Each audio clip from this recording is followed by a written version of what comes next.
Now here's something that your history teacher most likely didn't tell you. In 1782, a year before the end of the American Revolution, Benjamin Franklin, while he was the U.S. ambassador to France, printed an entirely fake edition of a very real Boston newspaper.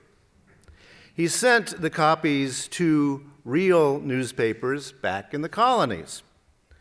One article in the fake paper told of the discovery of 700 scalps, it was all in capital letters, scalps from our unhappy country folks, quote. These scalps were from, the article claimed, women, girls, boys, and poor defenseless farmers, taken by Indians in league with the British. And the story was picked up and repeated in several newspapers in the colonies. The story was a complete fabrication. It was fake news. But it stoked the hatred for what the Declaration of Independence calls. Do you know this trivia? What does the Indians do appear in our Declaration of Independence called merciless Indian savages. This fake news story also appeared verbatim a few years later when the Americans were yet again fighting Britain in the War of 1812. Now, a man later to serve as a U.S. president, John Adams, wrote in his diary in 1769, so in the very early lead up to what would become the Revolution, he wrote that he had spent the day, quote, cooking up paragraphs, articles, and occurrences, etc., working the political engine. Well, no doubt those occurrences were fake news about British atrocities. He was cooking up occurrences. It's not an exaggeration, therefore, to say that I'm thinking the United States is founded on fake news. Furthermore, notice the pattern of fake news was already set up by our founding fathers. Fake news was based on stereotypes and prejudice, was tangentially connected to real events. I mean, there were killings back and forth out on the western frontier, and was designed to create fear, anger, and outrage. Now here's the question, what has changed from Franklin's and Adams' time to our own? We used to call it propaganda, and now propaganda has a lot of spawn out there. Now consider, for example, the horrific event, the Bowling Green Massacre. 2 Muslims trained by ISIS slipped back into the U.S. because of our broken immigration system and exploded bombs, killing dozens of people in the heart of the United States, Bowling Green, Kentucky. Do you understand that Bowling Green, Kentucky is where the Chevy Corvette is made? So it was an attack on the heart of every red-blooded American. And it was also, like Benjamin Franklin's story, completely false. Well, tangentially, but 2 guys were arrested, but they had nothing to do with any bombing. But wait, all you have to do is a little searching around at Trump rally photos, and you will see people holding signs saying, Bowling Green Survivor. Fake news. Now, would Benjamin Franklin and John Adams approve? And, can they honestly disapprove? Now, the New York Times reported this past week that Myanmar's military used fake Facebook accounts to inflame hatred of the Rohingya. Fake news on Facebook created actual genocide. We still don't know the extent of the damage that fake news created in the Brexit vote in the UK, or the extent of the problem in the 2016 U.S. presidential election. But if you look at that quote in your order of service this morning by the Russian chess master Garry Kasparov, I think it's insightful. He says, the point of modern propaganda isn't only to misinform or push an agenda, it is to exhaust your critical thinking, to annihilate truth. The Rand Corporation calls Vladimir Putin's method of propaganda, quote, the fire hose of falsehood. The fire hose of falsehood. Russian troll farms and automated sock bots are mimicking our political discussions, be they from the right or from the left. SJWs, social justice warriors, on the left, and then the alt-right. When it comes to politics today, no one is in that great little internet saying a normie, as they call it. The firehood of falsehood always gets the scoop on any story, also, doesn't it? And here's the psychological problem. People tend to believe the first report of a news event that they see. So, fake news has a really big advantage. Get early reports of an event, fabricate fake news with your chosen political spin, and you're out of the gate and reporting on social media long before legitimate news organizations even have time to verify the facts. As Hannah Arendt pointed out long ago, propaganda is designed to produce outrage, then outrage fatigue, then cynicism, until we all say they're all liars anyway. This one is as good as that one. And we know that fake news isn't only about Sandy Hook, Supreme Court nominees, and murdered Saudi journalists. Facebook recently removed a page called Mindful Being. Mindful Being. Who doesn't love Mindful Being? Well, it was a Russian troll farm site using fake quotes from the Buddha with authoritarian messaging. So let's convince those Buddhists to follow orders. Yet we know that the fire hose is spraying everywhere, no matter how many sites get taken down. Politics are important. Lives and livelihoods are at stake. The very threads of the social fabric that prevents genocide are at stake. We know it. We know that we must not succumb to outrage, fatigue, and cynicism. How do we tell that American story in the face of this? As you know, I'm convinced that philosophy and theology turns into action even when people can't clearly articulate what they really believe. That's why people still quote Socrates all these years later, "The unexamined life is not worth living." Each of us either knows our deepest convictions and can examine and articulate them, or we can't. But we have no choice but to act in the world whether we understand our own motivations or not. How did we get to a place where we have a nation split 50-50? Well, I blame original sin. Or at least the Christian theology of original sin.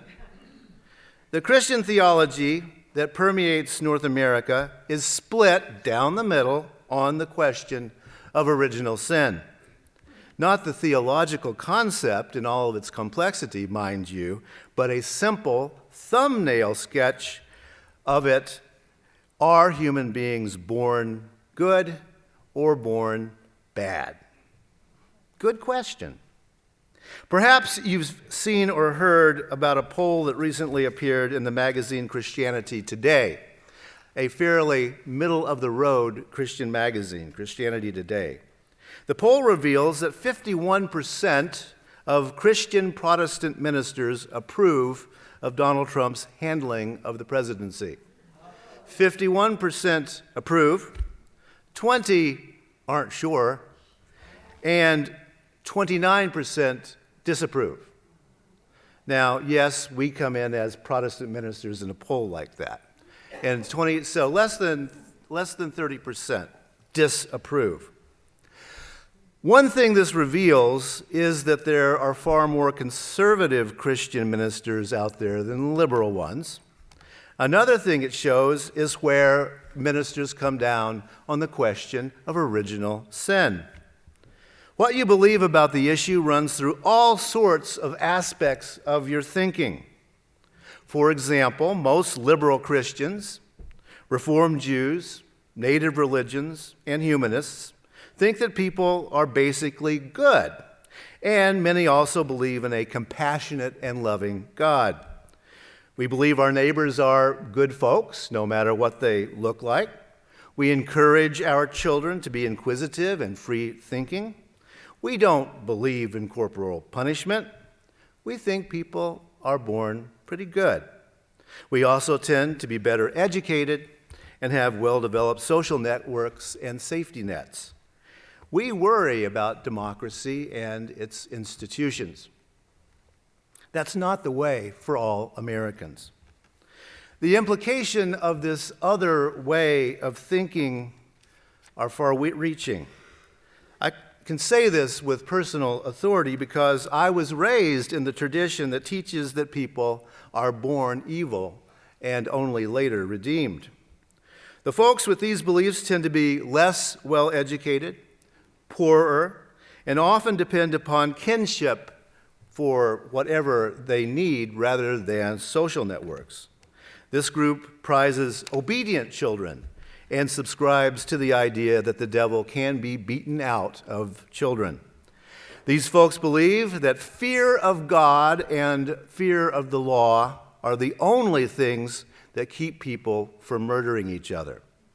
These folks own most of the guns in America, by the way, exactly because they believe in original sin. Their main concerns, according to recent polling, is not the state of democracy, but the prevalence of drugs and the lack of jobs. And they too often conflate patriotism and religion. It's how I grew up, it's my family, and I know many of you have family exactly like that.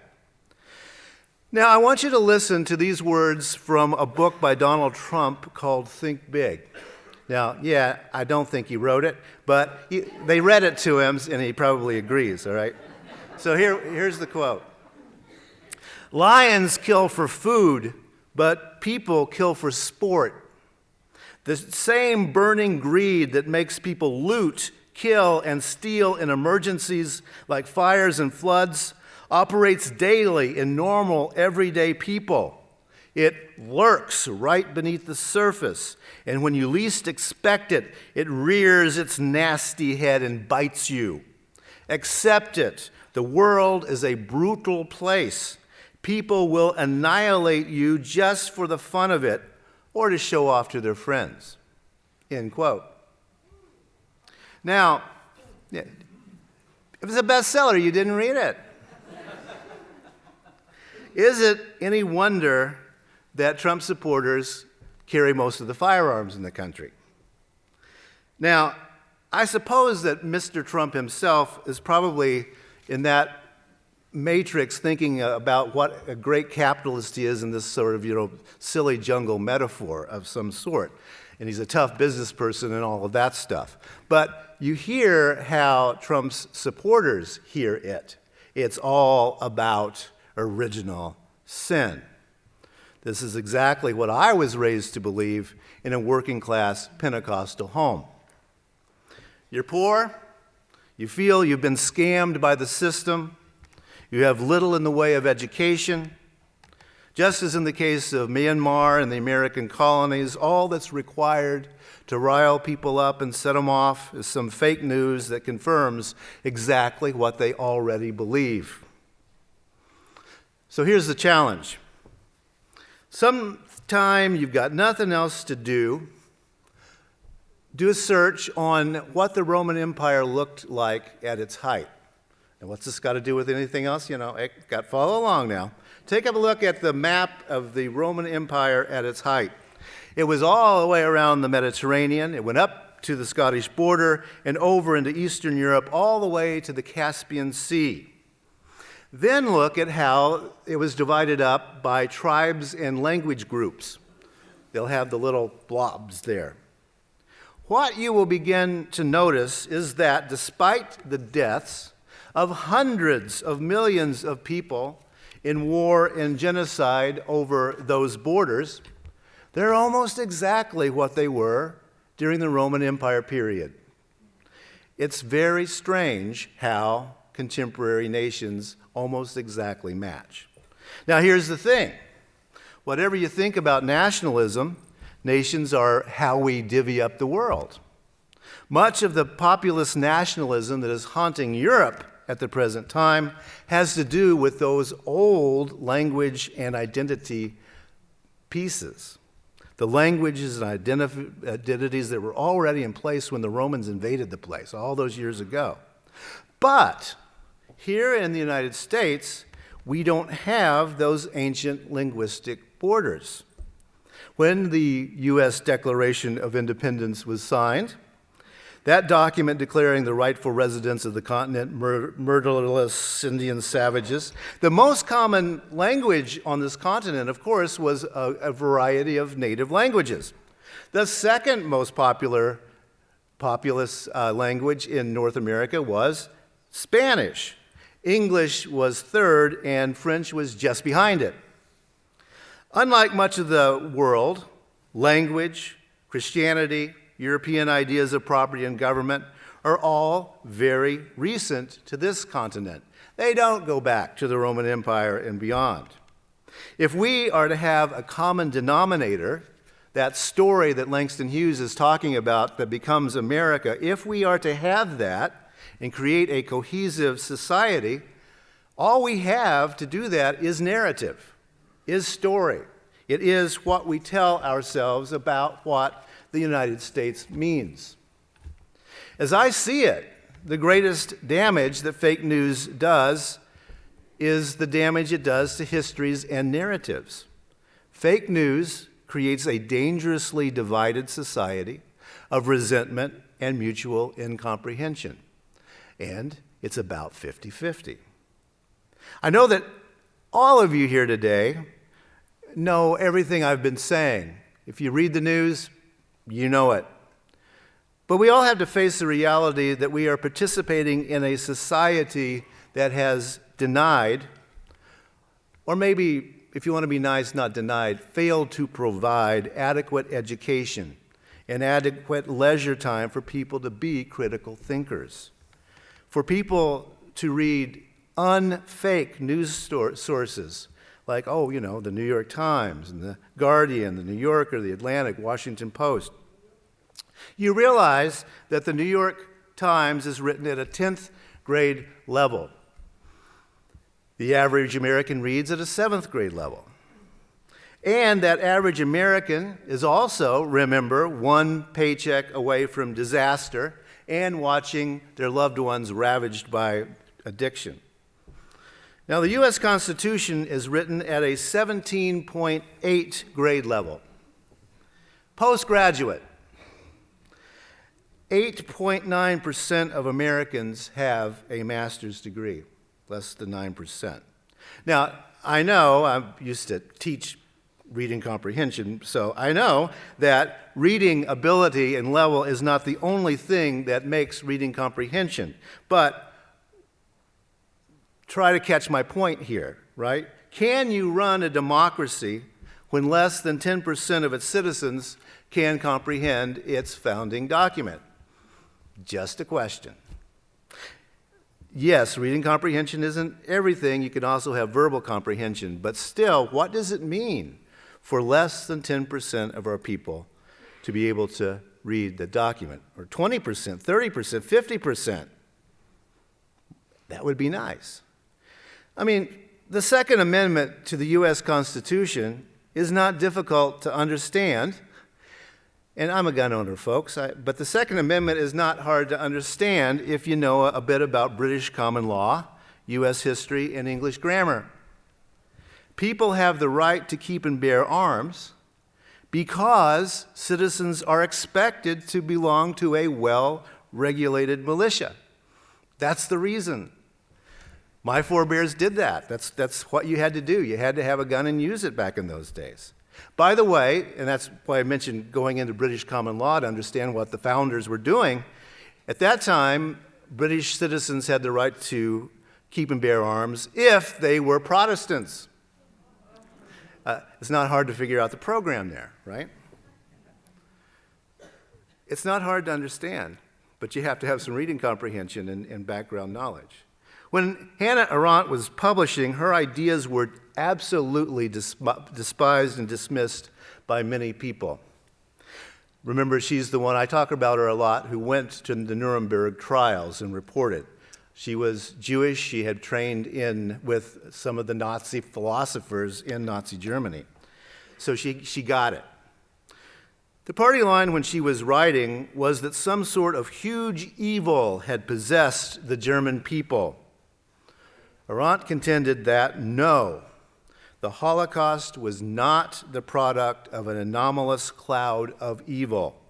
It was the product of very normal people behaving badly.